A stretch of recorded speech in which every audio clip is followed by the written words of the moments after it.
Je me rappelle quand j'étais avec mon ex, pendant la relation, je lui avais acheté une montre et une bague, ok?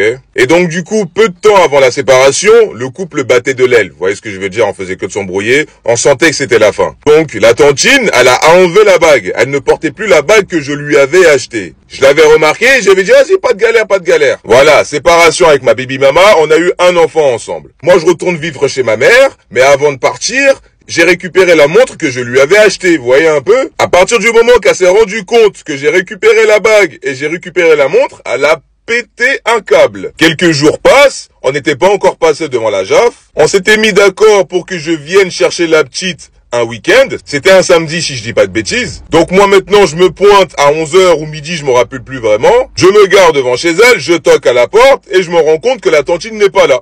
Elle n'est pas là, la tantine. Ma baby mama n'est pas là. Je l'appelle, je lui envoie des messages. Elle met 30 minutes avant de me répondre. Elle finit par me dire par message après 30 minutes d'attente, voyez un peu, barbe bleue, rends-moi la montre que tu m'as achetée et après tu pourras passer le week-end avec ta fille. Donc moi j'ai dû taper un aller-retour chez ma mère pour récupérer la montre, retourner chez ma baby mama, déposer la montre dans la boîte aux lettres et malgré le fait que j'ai déposé la montre, j'ai pas vu la petite ce jour-là. Hein. Vous voyez ce que je veux dire? Je l'ai vue 2 semaines plus tard. Voilà le genre de choses que les tantines, que les baby mamas font. Elles veulent récupérer des montres alors qu'elles ne sont plus en couple avec le mec qui lui a offert. Je sais, hein, je suis un bras cassé pour avoir récupéré la montre. Il n'y a pas de souci. Mais pour moi, hein, puisqu'elle a retiré la bague que je lui ai achetée, pour moi, elle ne voudrait plus de la montre que je lui ai achetée non plus. Moi, franchement, je pensais bien faire. Je pensais lui débarrasser de tous les objets que je lui avais acheté, pour que du coup elle n'ait plus un souvenir de moi. Vous avez compris le truc ou pas? Mais c'est pas grave, elle peut faire récupérer une montre plutôt que sa fille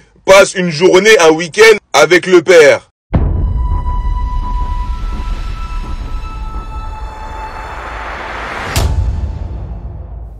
On nous fait croire, et la majorité des gens pensent que l'amour maternel est un amour altruiste, qu'il est plus valable que l'amour paternel.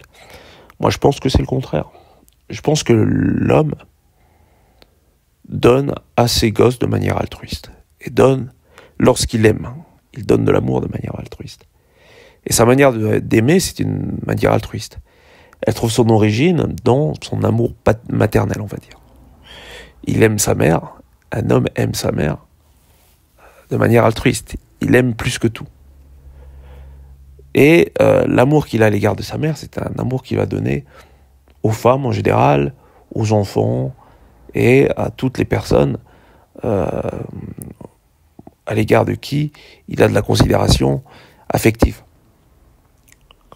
Maintenant, si c'est un homme qui ne bénéficie pas donc d'un sentiment d'amour à son égard, ben, il ne pourra pas en donner aux autres d'une manière très équilibrée. La femme aime de manière assez particulière. Étant un sexe passif, elle est habituée à recevoir. Et donc, elle trouve souvent des compensations dans l'amour. C'est comme ces nanas qui vous diront « J'aime gaspiller l'argent de mon mari. J'aime faire du shopping avec l'argent de mon mari. C'est doux. » Et qu'on sort. Donc, il y a toujours un échange. Qu'est-ce que tu es prêt à me donner? Quelle est ta valeur qui fasse que je puisse troquer ça contre le temps que je te donne? Et vous remarquerez, même dans les relations en général, moi je le vois même dans les relations qui sont pas sérieuses, parce que moi je suis pas dans une finalité de relations sérieuses. Dans un premier temps parce que j'en vois pas l'intérêt étant donné le niveau général. Et dans un second, j'en ai pas. Je vais pas forcer. Et donc, je me rends bien compte que même pour une relation non sérieuse, il y a toujours une volonté de gratter quelque chose. Vous pouvez pas vivre votre relation tranquille. Et surtout, ici, en Afrique, et plus particulièrement avec les femmes afro, c'est comme ça que ça se passe.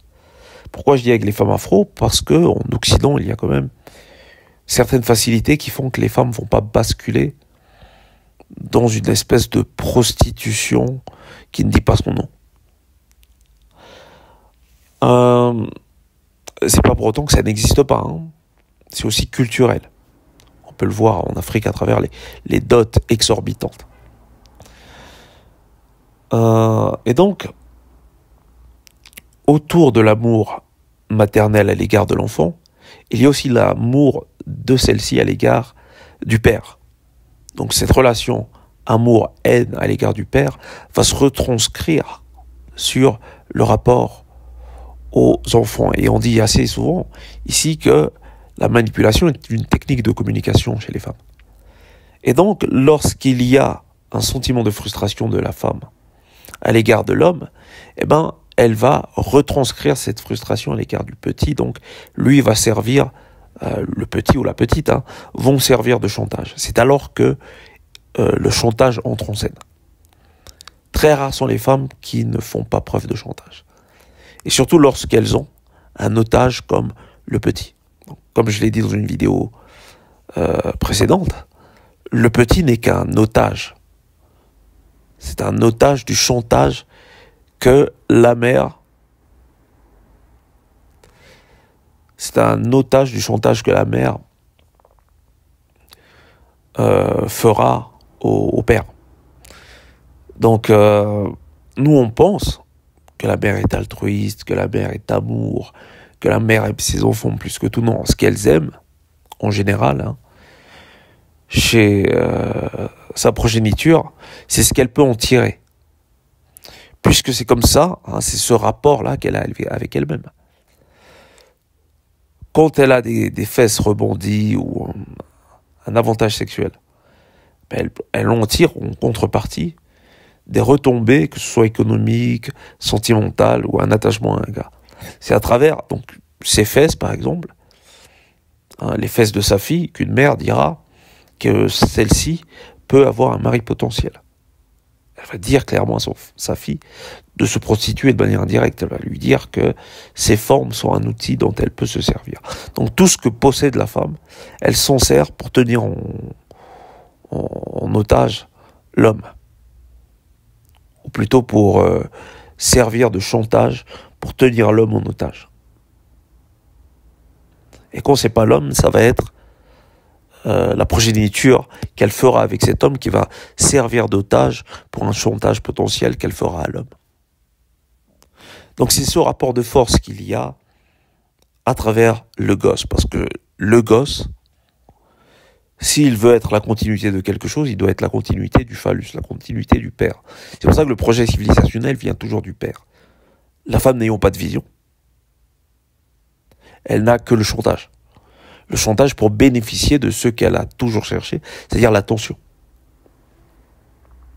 L'homme ayant une vision, et lorsque sa vision est élevée, celle-ci ne peut s'appliquer que sur des générations. C'est-à-dire que si vous avez un petit rêve à la con de monsieur tout le monde, c'est-à-dire je veux gagner beaucoup d'argent, je veux être riche, une sorte de merde pareille, si vous avez un petit rêve comme ça pour vous en individualiste, eh ben, vous ne transmettrez pas sur des générations puisque c'est pas utile, puisque votre rêve n'est pas assez ambitieux pour se transmettre sur des générations.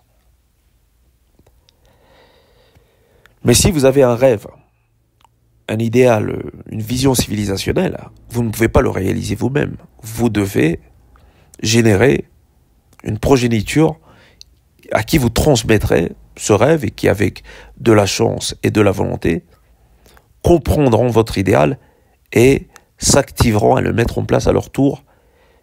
Et suite à ça, leurs enfants feront la même chose. Et c'est alors qu'on a soit des richesses, soit des concepts qui se traduisent de génération en génération. C'est ça la finalité normalement d'un homme valable. Je dis pas que c'est la finalité de tous les hommes. Je crois même que c'est qu'une minorité d'hommes qui sont dans cette finalité. La majorité sont des médiocres. On va pas revenir là-dessus. Et donc, le chantage, l'homme s'en fout. L'enfant n'est pas un otage du père pour retenir la mère. Ce serait ridicule. À moins que ce soit un homme absolument médiocre. Pour les mères, c'est le cas. On peut le voir à travers l'acteur Brad Pitt en ce moment, qui passe un très mauvais quart d'heure, ou un très mauvais moment, parce que la mère de ses gosses, Angelina Jolie, fait je ne sais quel lavage de cerveau avec les gosses, ce qui fait que ceux-ci refusent de porter son nom. le nouveau gossip du moment. Donc, c'est rien d'étonnant pour le cercle. C'est-à-dire que ce sont des attaques par gosse interposées. Elle va se servir des petits pour attaquer l'ennemi qui est le père qui s'est barré. Et donc vous entendrez beaucoup parler de pères démissionnaires, etc. Mais ce qu'on ne vous dira pas, c'est que beaucoup d'hommes se sont barrés pour éviter le chantage. Ils savaient que ceux-ci, donc les gosses, allaient servir d'otages pour le futur chantage potentiel, de ces femmes. Et tout le monde le sait, lorsque tu fais des gosses avec une nana avec laquelle t'aurais dû faire court, tout le monde sait que elle va pas te laisser dont tirer à trop bon compte et qu'elle va se servir donc de l'affection, de l'amour que tu as à l'égard des gosses pour te garder ou pour te faire chanter, pour te faire chier tout simplement. Maintenant, il y a des gars qui l'ont compris et qui se barrent tout simplement. Il y a des gars qui ne supportent pas le chantage. Ils préfèrent se couper un bras, laisser le petit et partir.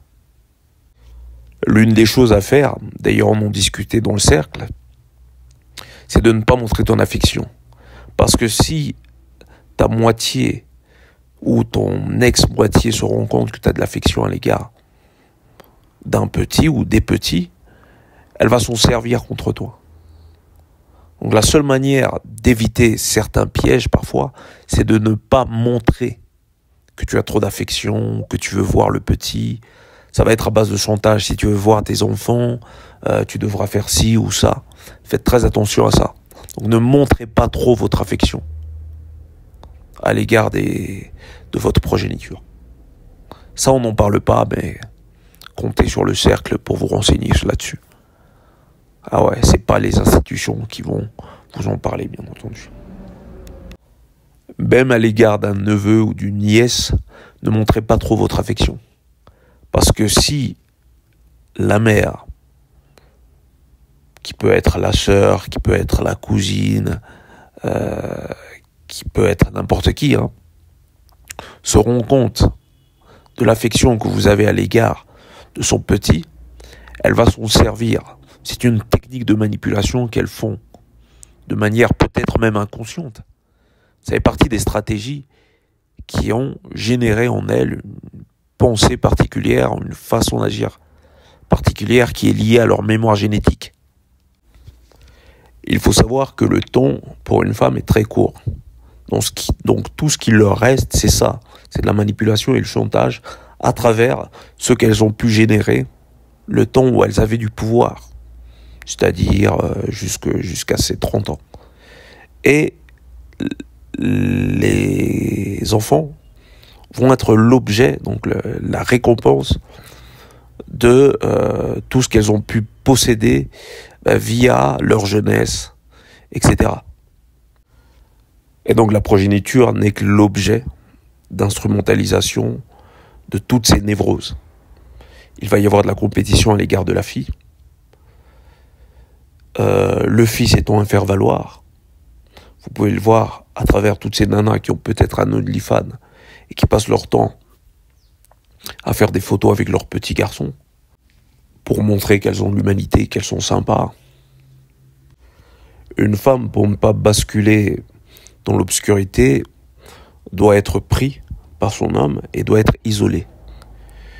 Une fois que vous laissez libre cours au côté social chez les nanas, le côté gossip, c'est-à-dire vous la laissez côtoyer sa famille, ses amis, surtout les nanas, etc. Sans compter les amis garçons, ça c'est hors de question normalement, mais il y a des nanas qui sont capables de vous faire avaler ce genre de couleuvre. Une fois que vous la laissez dans son cercle social, elle va générer une mentalité qui n'est pas du tout productive pour la famille, mais plutôt pour ses propres intérêts et son propre narcissisme. Donc c'est pourquoi isoler une femme n'est pas du tout un hasard. Lorsqu'un homme a pour finalité d'isoler une femme, c'est souvent parce que il a un projet derrière. Il veut pas qu'elle s'abatte tout par le biais donc de sa volonté de toujours vouloir trop la ramener ou raconter tout à tout le monde, etc. et que les projets ne voient jamais le jour. Et donc il doit l'isoler. Mais le problème, c'est que lorsque la nana est isolée, lorsqu'elle est séparée de sa famille, lorsqu'elle est séparée de ses amis et consorts, c'est que normalement c'est pour la vie. Et s'il s'avère qu'il y a des insécurités et que le projet ne voit pas le jour, c'est-à-dire le projet à deux, eh ben, tout ce qui lui reste, c'est ses otages, c'est-à-dire les gosses qu'elle a fait avec ce paternel. Et donc, elle va développer de la haine à l'égard de celui-ci parce qu'il l'aura laissé tomber. La finalité n'étant pas, bien entendu, de se remettre en question. Pourquoi il est parti, ce sont des questions que ne posent pas les nanas en général. Elle va juste ressentir du ressentiment à son égard, de l'aigreur à son égard, et pour avoir un pouvoir décisif contre lui, quoi de mieux que ses propres enfants, dont elle se servira allègrement. Donc vous avez bien compris que l'enfant, la mère, se servira constamment de l'enfant comme otage. Elle se servira de l'enfant comme otage contre le père. Et ce sera constant dans la relation. Surtout lorsque celle-ci vacille. La seule arme que vous possédez dans ce genre de circonstances, c'est de feindre l'apathie. Vous ne devez pas montrer que vous avez de l'émotion, des sentiments à l'égard de ceux-ci, ou sinon, elles vont s'en servir contre vous. Sans compter qu'avec elles, en Occident notamment, elles ont l'État. Toutes ces nanas qui se mettent à faire du droit, elles n'ont qu'une seule finalité, d'inverser le rapport de force, parfois dans des finalités, même souvent dans des finalités qui n'ont pas pour but la justice, mais plutôt les intérêts gynécocrates. Donc faites gaffe les gars, et arrêtez de croire que les nanas sont décentes, les femmes en général ne sont pas décentes, les mères ne sont pas décentes, c'est pas parce que elles accouchent, c'est pas parce que la nature leur a donné ce rôle-là que ça fait d'elles décentes et que du jour au lendemain elles vont passer de putain à mère altruiste, merveilleuse, gentille et consort. Donc elles gardent la même nature, elles sont intéressées pour la plupart d'entre elles, je parle des femmes en général, les célébrités le savent. Ces mêmes célébrités à qui on ne donne pas l'heure, ou à qui on ne devrait pas donner l'heure, à qui on n'a jamais donné l'heure, deviennent donc les proies de ces femmes opportunistes. Donc nous sommes dans un monde qui est très sauvage, et l'idée de croire qu'il n'y aurait pas de guerre et que la vie serait douce comme dans un conte de fées si les nanas prenaient le pouvoir, force est de constater que c'est tout le contraire en fait. La justice n'étant pas le propre même de leurs actions, de leur volonté d'action. Donc les gars, faites gaffe et surtout, ne montrez pas, surtout pas, l'affect que vous avez à l'égard de quoi que ce soit. Si vous montrez que vous aimez le sexe, elle va se servir du sexe pour vous faire du chantage. Si vous montrez que vous aimez un gosse, il s'avère que ce gosse est le sien, que vous soyez le père, peu importe, elle va se servir de ce gosse contre vous. C'est la nature même qui les a fait comme ça. Il n'y a rien à faire. Vous devez savoir jouer en fonction de cette réalité. Maintenant, il est évident que toutes les nanas ne sont pas dans cette finalité, mais par mon expérience, je pense que c'est une majorité. On est dans le cercle, on n'est pas là pour raconter des histoires, vous n'êtes pas chez un certain homme fort, là, autoproclamé. On est là pour réfléchir et pour vous donner des outils vous permettant de vous défendre, parce que croyez-moi, c'est que le début. Ça va devenir de pire en pire. Bienvenue dans le cercle.